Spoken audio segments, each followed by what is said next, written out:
Lancia D-Lambda, que Lancia Héritage est heureux de présenter ici à Rétromobile cette année.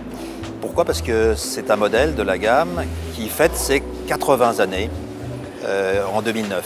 En effet, elle a été conçue d'abord en 1927-1928 par Vincenzo Lancia pour le marché américain, où Lancia avait créé Lancia Motors Corporation.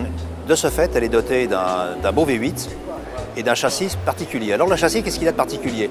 La D-Lambda, comme son nom l'indique, est une extrapolation, un dérivé en quelque sorte de la Lambda, moins la caisse rigide, pour permettre à une clientèle plutôt très haut de gamme de bénéficier des travaux des carrossiers renommés comme Castagna, comme Stabilimenti, Farina et bien d'autres.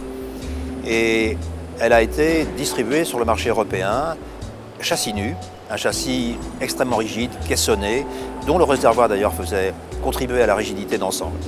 Le V8 a ça de particulier, c'est le deuxième V8 de la marque. Il y a eu d'abord celui de la Tricapa, et celui-ci a, entre autres innovations techniques, la possibilité d'être déculassé sans toucher à l'arbre à cam central en tête.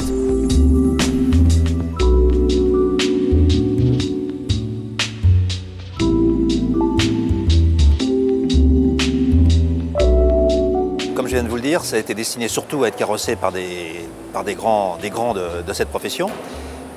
Mais celle-là est un speeder 2 places et c'est un modèle unique au monde, à notre connaissance. Il y a eu des speeders 4 places, il y a eu des torpédos, il y a eu des berlines, des limousines, des coupés chauffeurs, parce que c'était encore une fois un modèle très haut de gamme, mais en speeder 2 places, aucun.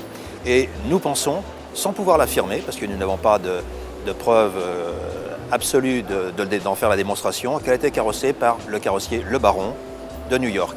Le Baron qui était très connu dans les années 20-30, qui était absorbé ensuite par Chrysler, et qui a notamment travaillé sur des Lincoln, des Stutz, des Duesenberg et autres. Et ce qui donne un petit peu son air baroque, très sportif en tous les cas, et en même temps luxueux et un peu sophistiqué.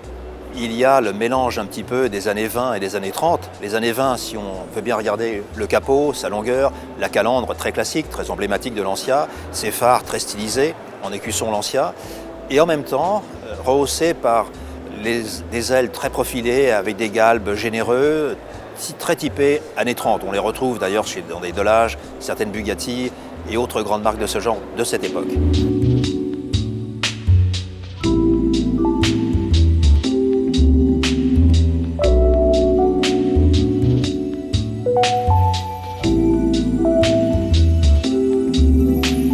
Il y en a eu probablement 2 ou 3 000 au minimum. Mais combien en reste-t-il actuellement?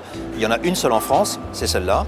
Il y en a encore quelques-unes, bien sûr, en Italie, en Suisse et probablement en Espagne et en Grande-Bretagne, mais très très peu, malheureusement. Son propriétaire l'a fait rouler dans des rallyes internationaux. Il roule assez régulièrement avec et il aime énormément son style de conduite, à la fois souple, coupleux et très élégant et performant.